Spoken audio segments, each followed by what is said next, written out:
starts with one thing. I don't know why. It doesn't even matter how hard you try. Keep that in mind. I designed this rhyme to explain in due time. All I know, time is a valuable thing.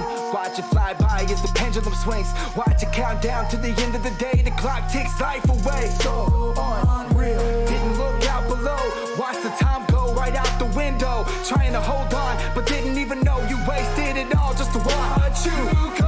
Kept everything inside, and even though I tried, it all fell apart.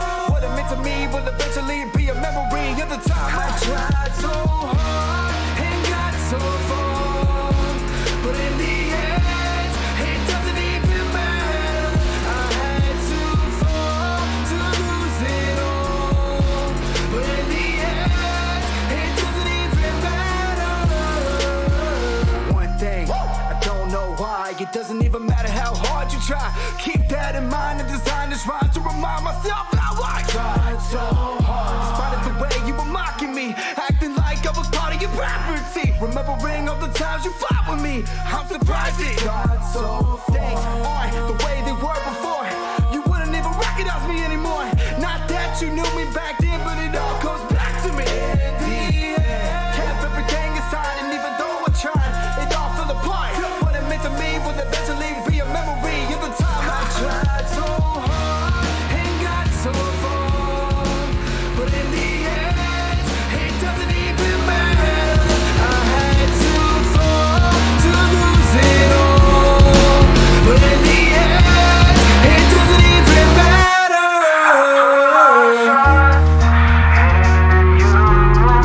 Pushed as far as I can go. For all this, there's only one thing you should know. I'm sorry I tried, and you pushed as far as I can go. For all this, there's only one thing you should know. I tried so hard and got so far, but in the end, it doesn't even matter. I had to fall to lose it all, but in the end, it doesn't even matter.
Welcome, ladies and gentlemen, to the Roundtable.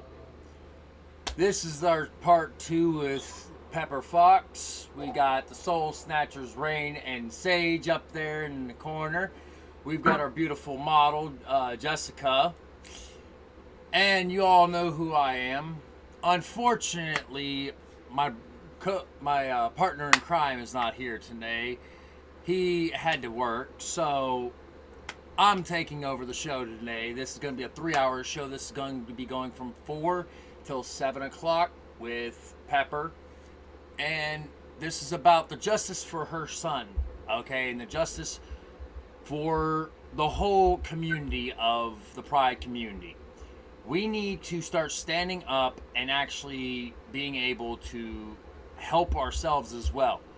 We are a huge community. We're a vast community. You have people like the Soul Snatchers trying to educate people out there and trying to have them, when everybody's keeps beating us down, you got people like them educating. You got people like me out there trying to educate through our own means and our own methods.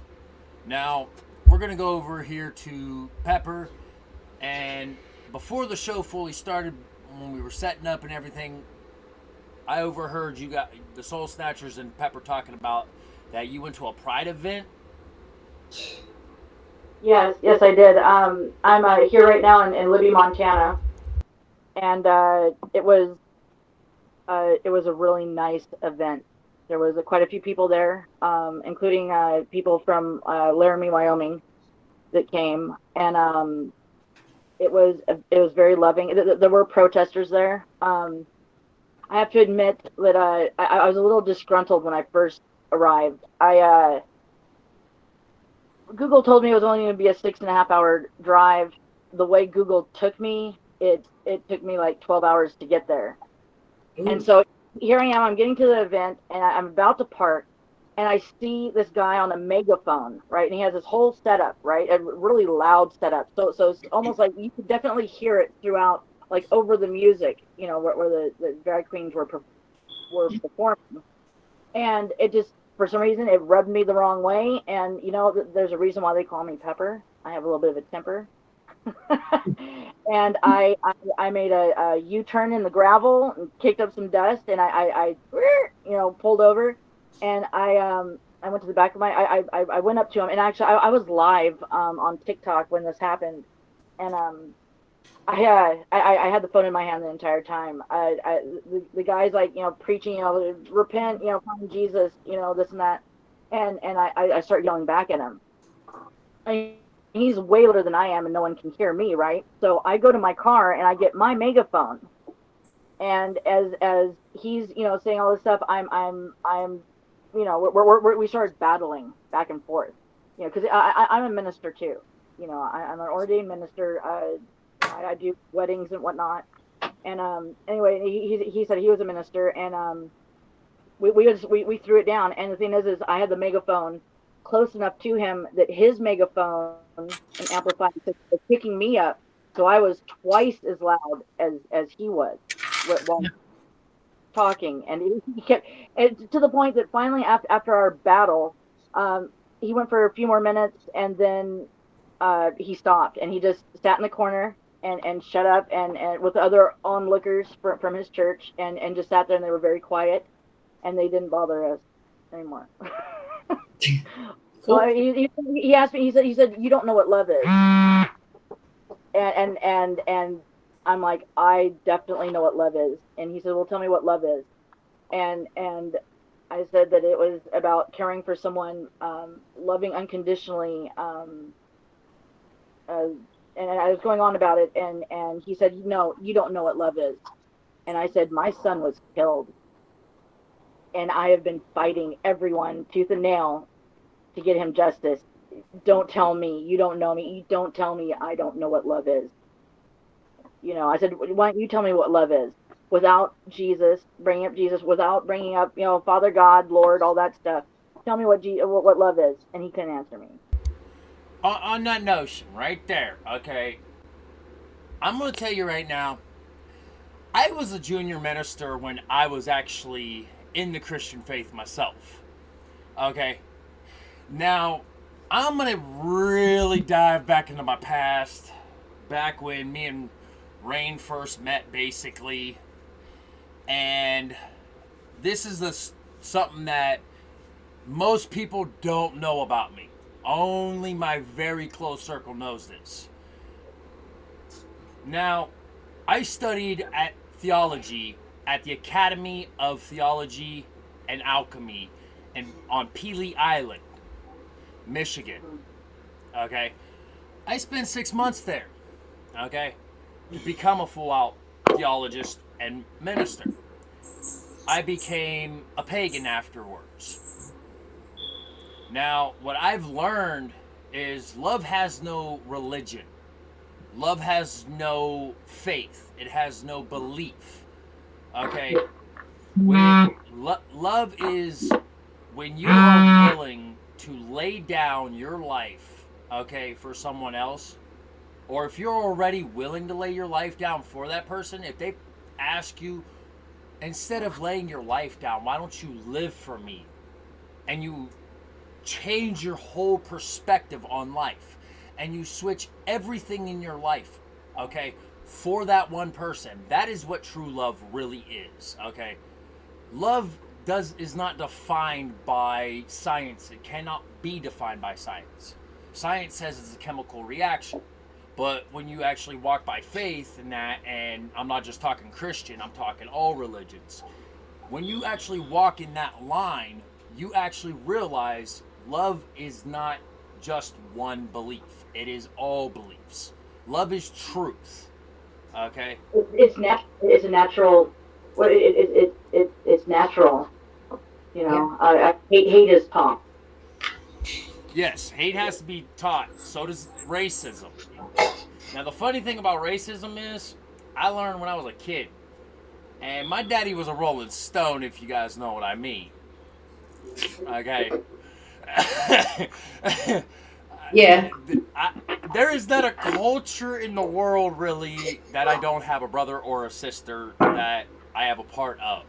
Okay?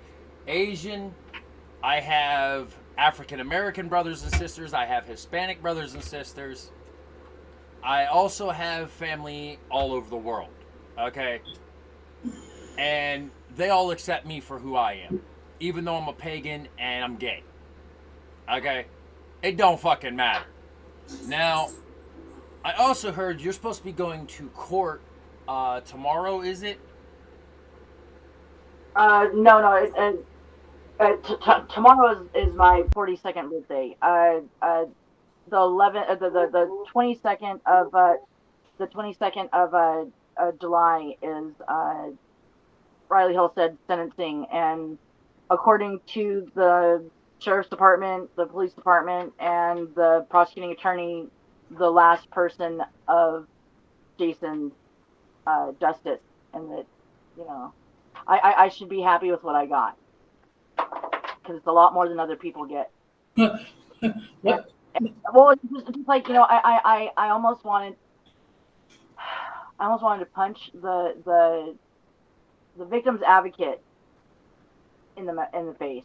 Seriously, she kept telling me, because I was like, I was like, make me understand this. How come, you know, the time is so little? And she's like, well, and she kept answering it with this comment, which was, well, it's never enough time for the victim's family.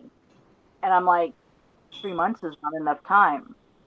14 months times no restrictions is not enough time. All of these people are, and Diana had pointed this out to me not too long ago, that they took all these drug addicted, people doing all kinds of shady things, you know, and whatnot, and took their testimonies as against the evidence, took their testimonies as it was gold, you know, like, oh, you must be telling the truth, oh, you know, and it's like, you know, I've been in some trouble myself, and I have been on both, you know, I've been on both sides of the you know, the defense, you know, side, and I've never seen anything like this. None of this would have flown in Seattle, anywhere else. Evidence would have been brought up. You know, a lot of evidence was not even, you know, before Riley's trial even started, the camera footage on the way to Libby that shows his truck getting gassed with Jason's car on the back of the trailer was thrown out of court. The first hour of first hour of Riley's interview with the police was thrown out of court because he said, "Oh, I didn't get my Miranda right." There was one time that I actually did not get my Miranda right. And I looked up as I'm handcuffed in the back of the police car. I look up at the camera because they all have cameras in them, looking at the person. And I mouthed the word. I did not get my Miranda rights, so it would be on record. And even with that in Seattle, they're like, "Sorry, we're busting you with this because we don't care. We're supposed to believe you. Yeah, of course you're going to say that you're." I gotta chime in on this one. I seriously do. Because I'm a law-abiding citizen myself. I'm a gun owner as well. Okay? Now, I'm also former security as well. I went to Atterbury Job Corps for Homeland Security level security training. Now, that's cool. The problem with when a cop arrests you, if you do not get your Miranda rights read to you, if they don't either read them on the spot or have you read them when you go to the station for booking, the judge will have that piece of paper. Okay, if that piece of paper does not actually have your signature on it, that whole case gets thrown out of court. I had a case like that myself where I actually got busted, dead to rights busted for a crime that would have put me in prison for the rest of my life. And because they did not read me my Miranda rights, they had to throw the whole case out. They had all the evidence against me, everything. But when I brought it up in court, I was like, they did not read me my Miranda rights, nor did they even show me the paper for the Miranda rights. The judge looks through his whole file and goes, there is no Miranda right paperwork here. Why is there not? And then he goes, I'm sorry, but this case must be dismissed. Mr. Cook, you are free to go. And wow. I just walked right out the courtroom with a big old smile on my face. Did you change your life after that? Was that a sign? It took me a few more years. I was like 18, 19 when that case happened. You got lucky. I'm 32 now. I'm just now changing my life. And everybody who knows me knows that I was never a good person. I was always that guy who everybody turned to if you needed a problem dealt with or solved or an issue that you had. It disappeared. We'll just say that. That's why I had to change my shirt and everything, because I have a tattoo on this arm I can't really show, and there's a reason why. The girls know the reason why. And, well, needless to say, I've been listening to your story. I've been following your story ever since I heard about it. And my personal experiences, I'm sorry, but that whole court system needs to be redefined. Okay? Now, my suggestion, because I do know law, is if they deny your claims, say fuck it, take it to the state Supreme Court. Okay? Once you take it to the state Supreme Court, right at that point, it stops being a local matter and it turns into a federal matter. Okay? I mean, how do you do that? Like was Kevin Belding, who got 14 months time served. I mean, this is done with, right? I mean, I can't. It all depends. If it's time served, then yes. You can't really mess around with that because of the double jeopardy law. Okay? Yeah. I wasn't even told it was a plea deal. I found out that it was a plea deal.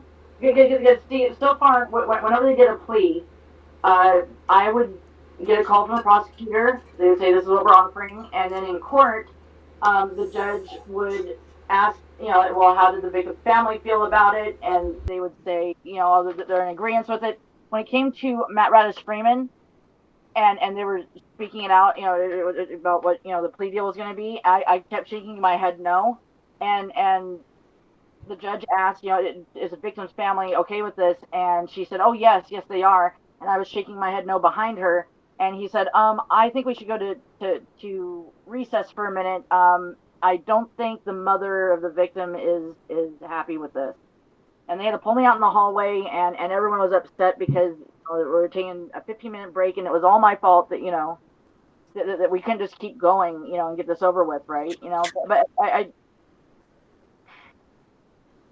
I didn't know at the time when I agreed to the plea agreement that what Matt was going to say, because they didn't go into it that deep, they didn't tell me that evidence was going to prove that he was a liar. And he not only did he lie once on the stand, he lied twice on the stand and contradicted himself the second time.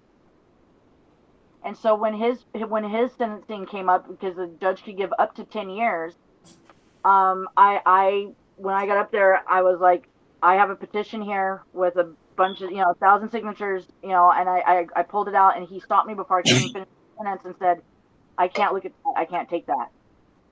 You're supposed to give it to the prosecuting attorney, which she wasn't even interested in it.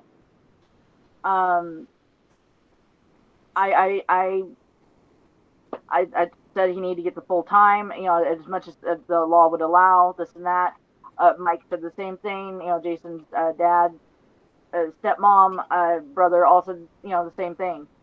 And then, the defense attorney, who I have to admit was really good. I hope that if I ever commit another crime that I get him for a defense attorney, because he was great.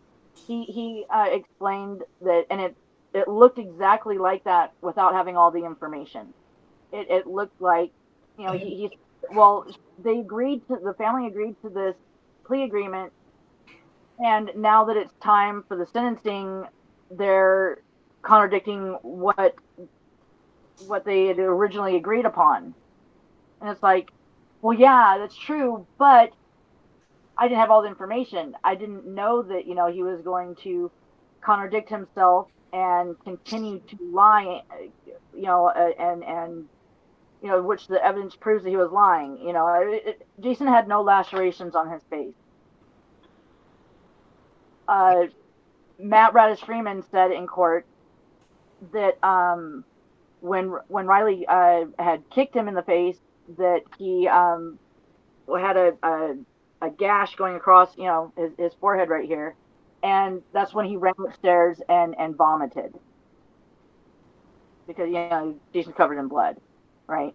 And he ran upstairs to puke, and it's like there's no lacerations on Jason's face. So why wasn't the plea agreement revoked at that point? Same thing with Ashley Shelgren. Ashley Shelgren, she had fled the state. She was picked up in Michigan. She lied on the stand both times. The 3 times that she was on the stand, she lied, contradicted herself. And whenever they caught her in a lie on the stand, they would ask the question again, and she would be just dead silent until they would ask the next question. And she got to keep her plea agreement. Not only did she keep her plea agreement, but she got escorted out of the jail like she was, I don't know, the president or something, because she was surrounded by, the officers, in town, because she feared for her life. She feared me. Well, if she didn't do anything, why is she afraid of me? Exactly. And then they escorted her to her mother's car, and then one police officer went in front of her, and then she went, and then there was a police officer behind her, and they escorted her home. So it's like, I'm sorry, but if you're so fearful that you need police protection, okay? From an unarmed old lady? Hold on, but if you're so fearful, though, that you need police protection, then that tells exactly that you fucked up. Okay? Yeah. I'm sorry. Me and the girls, Rain can tell you straight up, okay? I have literally, my whole life that she's known me, okay? I've either carried a pistol, a knife, or had something on me at all times, okay? I've even walked in, when I got married to my wife, I carried a 38 in my boot, walked right into the police station. The bailiff of the judge who was presiding over my wedding knew I was carrying. Because he knew my lifestyle. He knew who I was. This guy's known me my whole life since I was a kid. Okay? Now, he knew, he walked up to me before we walked all the way into the courtroom. He pulled me aside and was like, hey, do you have it on you or no? I said, yes, I do, because I'm having problems outside of this building. I don't want this day to be ruined. He was like, okay, well, you can get police protection. I was like, why the hell do I need police protection when I got mine on me? Okay. He looked at me and he literally told me, he's like, well, just give it to me until after the ceremony. I'll meet you outside at the back and I'll give it back to you. Okay. Because I always wear boots. I always have steel-toe boots on as well. Okay. Just in case something goes down that I've got to fight. I'm not gonna be, no offense, but I'm not gonna be a victim, okay? I'm gonna fight for my life, and I'm gonna be able to defend myself regardless, okay? That's why I'm a big advocate for the 2A. That's why I'm a big advocate for gay rights, and I'm a huge advocate that gay people, we need to come together. We need to stop trying to hide behind just the law, okay? We need to start taking matters into our own hands. If the law is not willing to actually help us, there are organizations out there who are willing to help us, okay? Hold on a minute. With the whole taking things into your own hands, that's... I'm not talking violence. I would do that differently, just because that is righteous, that I want. But I can't be all crazy and whatnot, you know, because those people get either gunned down or they spend the rest of their lives in prison and nothing ever changes. I don't want the people that are going to end up wiping my butt someday. I want to give them the correct guidance on how you handle things. You know, I see what you're saying. You're trying to give them the education that they actually need.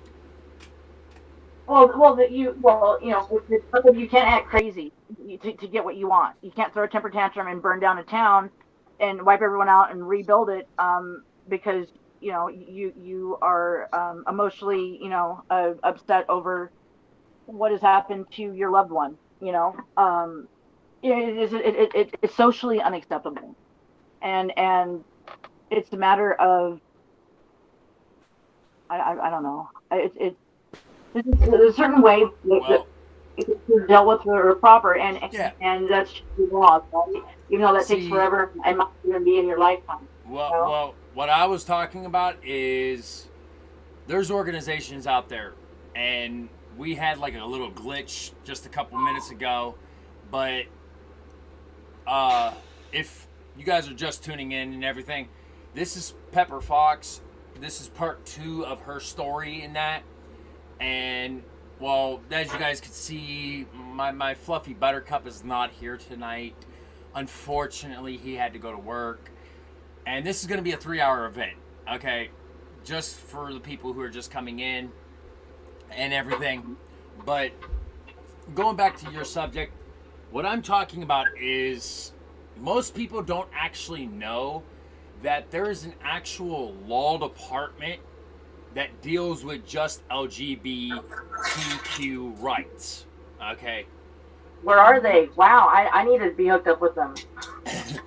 See, that's what people don't, that's why I'm letting you know. All you have to do is look it up, okay?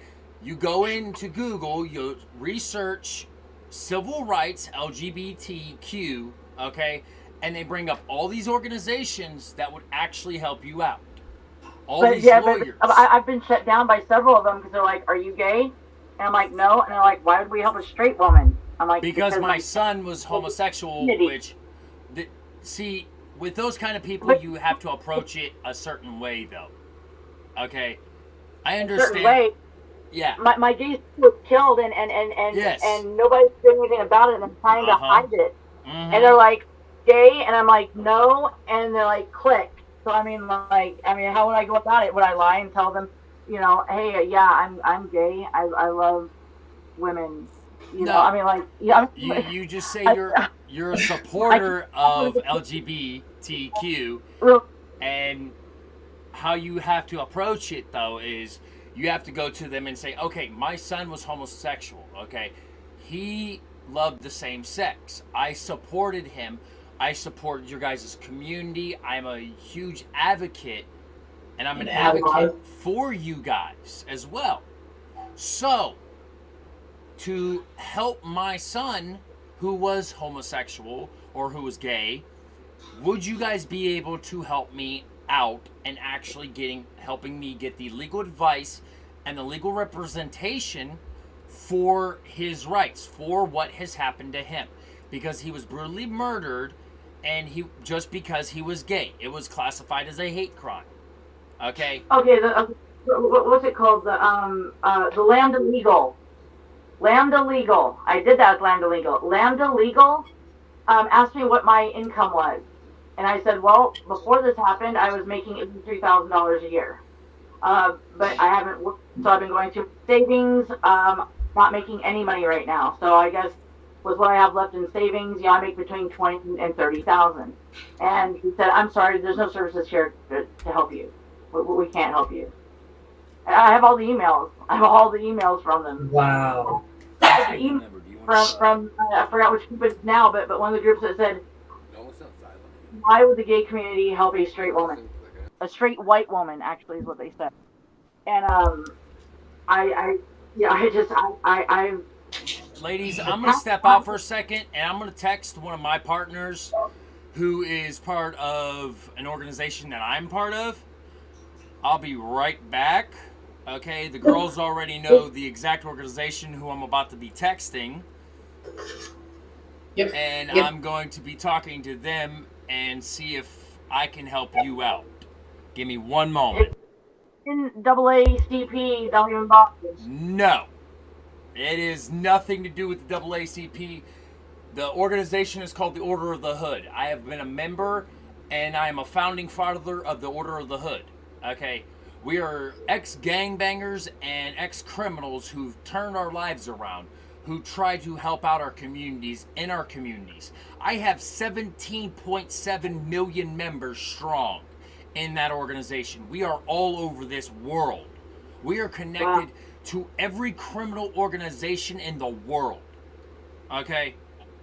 I'm going to be contacting my bookkeeper, and I'm going to be asking him if we can help you out. Give me one moment. You girls, Pepper, still tell more of your story in that, and let the people be informed on what's actually going on with you. All right. That's Okay. really disturbing that they would tell you they can't help you because you're straight and you're white. It's like, I understand maybe the straight part, even though allies, that's what Sean was trying to explain. Like, they're, even if you're not part of the LGBTQ, not bi, lesbian, trans, whatever, if you're supportive, you're called an ally. Yeah. So you still should have been able to have maybe a little bit of help, or them direct you like, hey, we can't help you, but maybe this other organization can. And I have no clue why you being a white woman has anything to do with their. And the fact of the matter is when I was younger, before I had kids and all that, I've had what? I've had 5 girlfriends, and 2 of them were long-term, serious relationships. But you know what? That's nobody's fucking business. Right. Yeah, right. In order to get if you know, depending on the situation, you know, because I don't. I guess it's just the way of being raised in Seattle. I don't see color. You know, I don't. I just see people. You know, I see beautiful people of all different, you know, shapes and sizes, and you know, but you know, it's like if the right girl came along, you know, I probably would, you know, but it hasn't happened in a very long time, you know, so I don't know, you know, it's just, but you know, that stuff is private and it's nobody's business, and if they perceive me as a white straight woman, well, then whatever, you know, obviously it makes a difference to get someone from their community to you know, to help someone from their community who's no longer with us, then I don't know if their help would be good help. Not all help is good help, right? Just like all money is not good money. Yeah. I mean, I don't know. I mean, I have been shocked because I told a lot of wonderful things and then nothing to back it up. Yeah. And then and to find out that, oh, okay, that's right. I forgot. People say things because I take people literally. You know, if you say I'm going to come over, I'm going to burn down your house, I'm going to go get a bunch of buckets and fill them with water. You know, I'm a very literal person, and like I I've been let down a lot, and I went, oh yeah, that's right. People say things to comfort that are things they say just because that's what you say. You know, and I you know like when people say, oh, how are you doing? They don't want to know really how you're doing. Right. They either want to be nosy or try to gauge your reaction, how you're feeling, so they can go ahead and hit you with some nonsense. Diarrhea today, you know, and you know, and my, you know, I was looking at nobody wants to know. Nobody wants to know. But you know, when I ask someone how their day is, you know, I really personally want to know, you know, what's going on, you know, how's life in general, you know, what's going on, you know, anything I can deal with, you know, I mean, I don't know, it's yeah. But anyway, get back with Hillstead. Another thing that was thrown out of court before we even started court with him was the fact of the way he showed up to court or showed up to his interview at the sheriff's department. He's never been in the military. He was wearing a ballistic vest. He had a loaded handgun. He had handcuffs. He had multiple knives, and he had his AR-15 slung over his shoulder. That was never brought up in court. In all the other court hearings, they all said about how terrified they were of Riley Hillstead. Then when it came to Riley Hillstead's court, remember the same judge, same prosecuting attorney, different defense attorney every time. But it was never brought up about people being fearful of Riley Hillstead. It never, so much didn't come up. It was like, I was afraid that he was actually going to get off. And he was the one that I felt like, okay, I have to make an impression with this one. This one I'm going to have to, you know, contradict my own rules. And I'm going to have to make him an example to the rest of his brotherhood, you know? Yeah. You know, because I thought he was going to get off because, like, well, without all this information, the jury is, of course, going to say this guy's innocent, you know? And I'm still really worried about the 22nd, but I have time. I figured this is my one shot. This is my last shot at getting out for record, for it to be out there in the open of what. You ain't gotta worry about it getting out there anymore. You What's don't. that? You do not have to worry anymore Court about wise. it getting out I'm there. about court wise. I want stuff to be put in the record so the next time he does this, when he gets out of jail, that they have something to reference back to and go, oh, look, it says here on the record, one of the victim impact statements talked about how you showed up with your AR-15 and in ballistic vest, and how you said you wanted to kill the homeowner since you had the chance. And oh, wow, you know, all this stuff that, you know, was never brought up about, you know, gosh, you know, every other message to Jason was, you should go where dead children go and die. I have all the messages. I have all of the messages that were sent to Jason, because remember, I have a phone that's mirrored to the phone he had on him when he died. You know, Okay, I want everything to be brought up. I want something on the record. You know. Well, Yeah. ladies, let me cut in real quick. Sorry. I would keep those. Okay. Now, Oh, yeah. I just got off the phone with one of the founders. Okay. The entire Order of the Hood is going to be on a call tonight. Okay, at 8 o'clock. And I'm going to be calling them all to arms. Okay.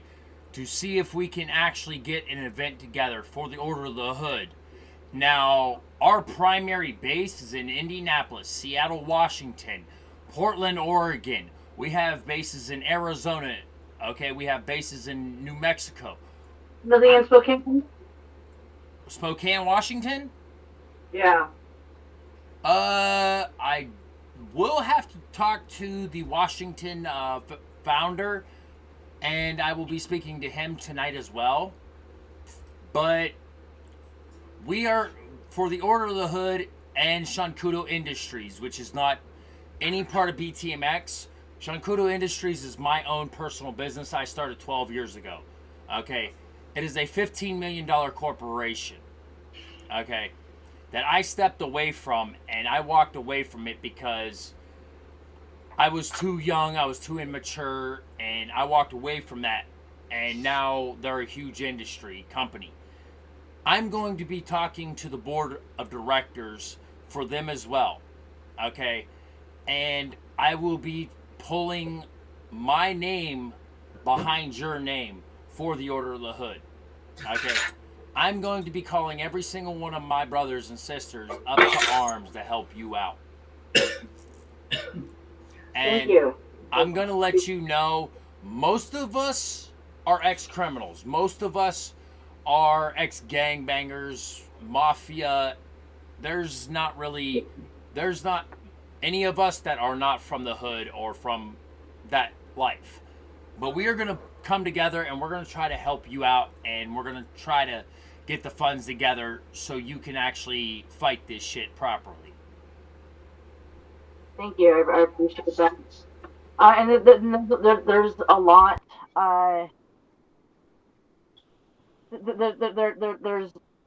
There's a lot to do.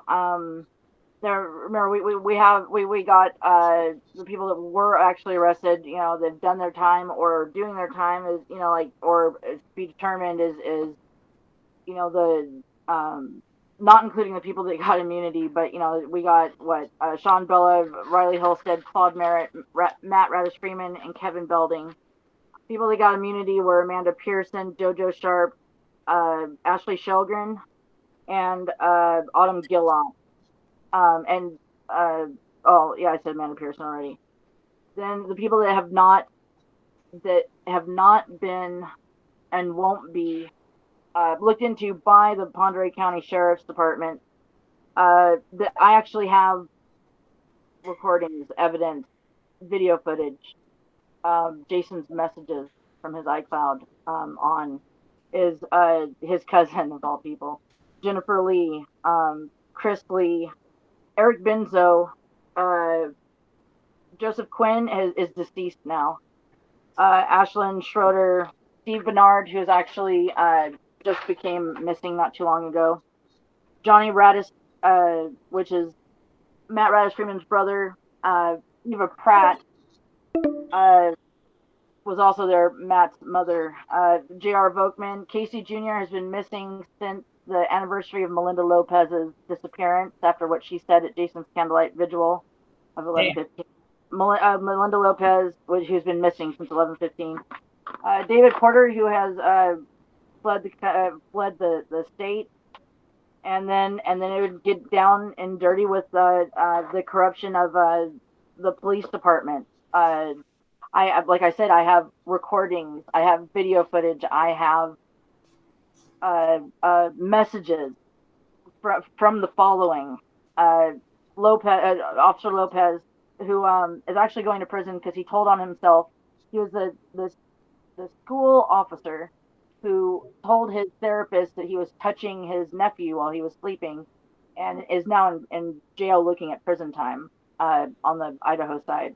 But Police Chief Duxbury, Officer Newville of the Sheriff's Department, Sheriff Blakesley, who I think the only way that I'm going to be able to really get him is I'm going to do a IRS audit. I'm going to send in a form that I think he audited. If he has more money in his bank account than he makes per year, then boom, I've got him. And hopefully there's some change can be made there. There's his Deputy Johnson. Johnson was on the case.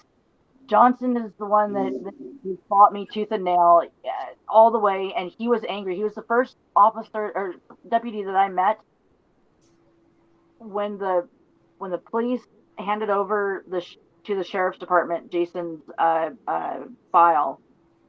Nobody had contacted me for what 3?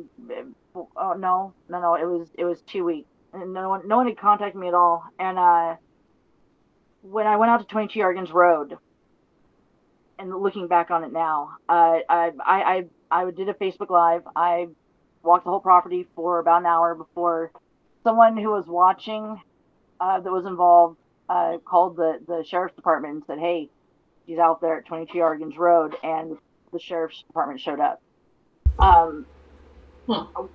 Well, we've only got like 9 minutes left, okay? And it popped up on my thing, but I don't know how to extend it, so this might not be a 3-hour event. Now we'll be getting a hold of my partner in that to get another link and everything. Okay, so we will be coming back to you guys. Okay, if I can get another link for it, but we've only got like 8 minutes left now. But if TNT said, "Yo." Thank you, guys. Thank you, TNT, for saying that. I'm sorry, I didn't hear it. What was that? Well, one of the bands, TNT, is actually on YouTube, and TNT was Teeth and Tones. Said much love, y'all. Yeah. Oh, Because he was in our last live, and he was like definitely feeling the story and like extra hell upset, as we all are, because it's like there's no reason for any of this to even happen, and then to not help because you're a douche. I'm sorry, douches. It's Melinda Lopez was right. What she said at Jason's candlelight vigil. She said that because of Jason, the community was going to gain control of their town again. right. Yeah. And I have to see that through. Yep. You know? Yeah. So But this will never be your last fight. It'll never be your last chance ever. Like you always have to. you know, when okay, my goals, my short-term goals, are that the police station be dismantled again by the FBI like it was and had been for like almost 15, 20 years before they started back up again 5 years ago. For sensitivity, classes to be applied to the officers, there in Newport, and also for the Ponderay County Sheriff's Department, for there to be some kind of accountability for Deputy Morgan Johnson, because he's the one I have the most evidence on, and he definitely was a part of this, and you can hear in his voice as he stutters when he knows he can't argue with me because he knows, because I was there at 22 Yargans Road. Tell me again there were no cameras. Here, I'll send you still frames with the cameras circled. What can you say about those now? Type of stuff. He and his condescending tone, talking down to me. There's a few times that I was pulled into the police station, and I was told by a lawyer that if there's 2 or more people in the room and it's a public area, that can be used as evidence because that is a legal recording in Washington State. So I have a recording of me being in a circle jerk of Ponderay County Sheriff's deputies and police officers and chief of police and the Sheriff Blakesley, all sitting around a table, talking down, not only down, but trying to push off anything that I have proof on, or I asked them direct questions, and I still have that recording, where it was an hour long. It was very emotionally draining, because they were just the good boys club trying to put a woman in her place. Well, you know what? I'm not your average woman, and you know what? They killed the wrong gate. You fucked with the wrong mama bear. Now I'm about to maul you to death. Yeah. So and it's also want to add, I was in the newspaper a few days ago. They changed 2 city ordinances in to make them crystal clear in Ponderay County. One of them was that you're not allowed to drive ATVs, which that's what Riley was power washing off and was witnessed. Someone witnessed him power washing off his AR-15 and ATV at the car wash across the street from his house. They did a city ordinance that you're not allowed to drive ATVs around town. You have to have it on a trailer, and you can't brandish AR-15. They're trying to cover their asses because they know I'm coming for them. Isn't that cute? Yeah. That cute? They just happened. The two things that I knew that it was illegal on, and they go ahead and they change the ordinances to cover their ass. Well, it's too late because you know what? You should have done that before Jason died. Yeah. Well, I've got a little bit of bad news. We got like 3 minutes left, okay? I couldn't get a hold of my other partner to be able to extend this. So, Pepper, would you be willing to actually come back next week for part 3? Look, absolutely. Absolutely. Okay. And also, I want there to be a time where you guys can ask me questions. I'm sure that you guys have questions, you know, or want better understanding on certain things, or you know, I'm just curious, you know. So I mean, I'd rather people ask questions than just assume or kind of put things together in their own minds.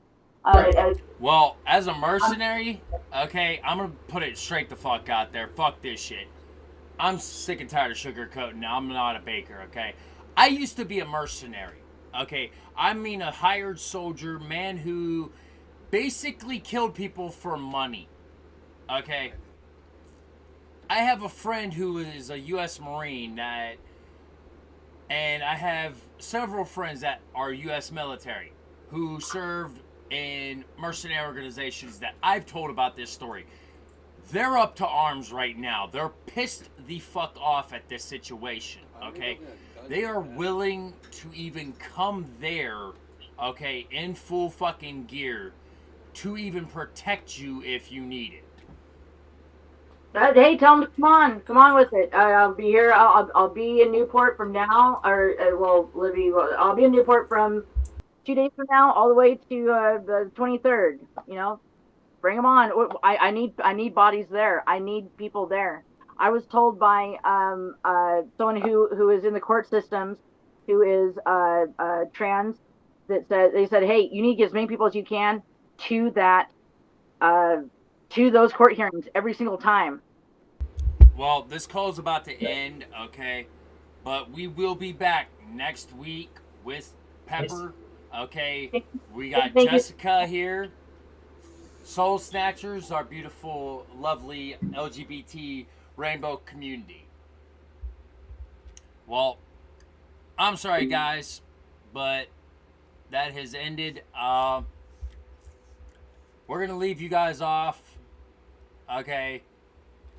But you guys can come back next week and actually get a full show, okay?